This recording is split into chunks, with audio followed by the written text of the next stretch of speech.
What's up? I'm Aesthetic Ozy. For those of you that don't know me from my YouTube shorts or my short form content, basically I lost 100 pounds twice. Second time, I got much leaner, got visible abs, got in the best shape of my life, and kept it off for over 2 years now.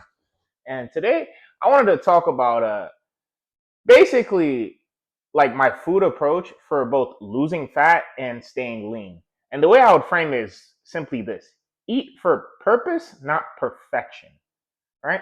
But before I get too deep into it, so basically, I'm a big believer that if you're not in shape, then you're not your best self, especially as a guy. And if you're not your best self, it is impossible for you to live your best life.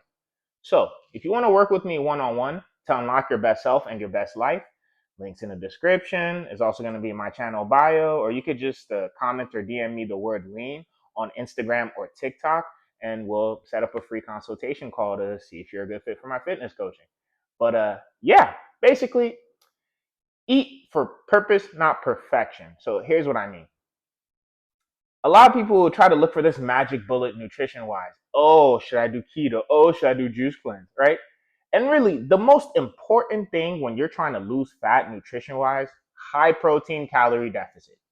That's the most important thing. That's number one. Okay? So, that's not to say other shit doesn't matter or couldn't optimize things, right? Like, for example, get your micronutrients and your antioxidants, basically fruits and veggies, if I was to just keep it simple, right? But then also, I mean, yeah. Also, yeah, if you get it from Whole Foods or whatever, but the thing is this, right? There's a lot of people that like overcomplicate it. For example, right?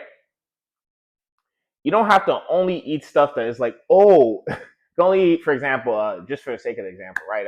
Chicken, rice, and broccoli, right? That's a good example of like whole foods. But then at the end of the day, your goal is to lose fat. If you drop the fat, you're gonna be healthier, like all your major health markers. So that's to say, for example, the people that are like, oh, deli meats because of the nitrates, or oh, um, this one because it has this, bro. Everything has chemicals in it. Let's start there. Two, I'm not saying don't care about that shit, but it's like don't lose sight of the bigger picture. You know what I mean? Like it's like people jumping over a dollar to pick up a penny. That kind of thing, right? At the end of the day, what matters the most for you losing fat is keeping that high protein calorie deficit as far as what you eat.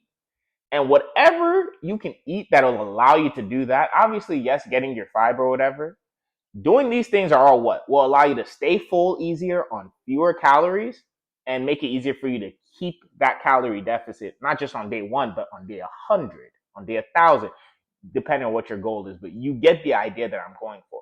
Consistency is number one in this process. So just focus on that.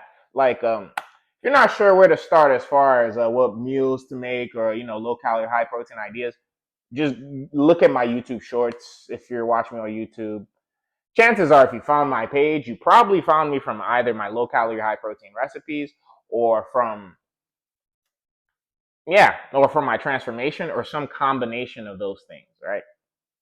So pretty much those are the main things you need to worry about. You dropping your body fat is going like all your other major health markers. This is assuming you drop your body fat naturally, no Ozempic, Retta, all the other BS. Assuming you do it naturally, all your other major health markers are gonna improve. That's pretty much it. But yeah, and obviously this would be like, accompanied by lifting consistently and also about, getting your steps. Like here we are about fat loss, not weight loss. And just, yeah, man. And for those of you that don't know, basically weight loss, the easiest way I found to explain this, think of how fighters cut weight to, meet the weight requirement to be able to fight certain opponents, right? Like, weight classes, that type of thing. They're not necessarily losing fat. There's glycogen, gut content, water retention, but they're not actually dropping fat and improving body composition most of the time. That's what I'm about over here. But yeah. Oh, and also when you're dropping fat, you're doing that by keeping and building muscle while you're dropping the fat. Measuring your weight is just one of the methods of being able to see your progress or measure your progress. But yeah, I just wanted to mention that about, like, the overall food approach. Stop trying to be perfect. Aim for ways that you can be consistent. And the ironic part is, from like optimizing for eating lower calorie, higher protein, you're usually going to end up eating healthier options most of the time anyways. And that kind of creates a situation that solves itself. If It's not about one thing in your diet, it's about the overall picture of your diet and your percentage of consistency. That's pretty much it.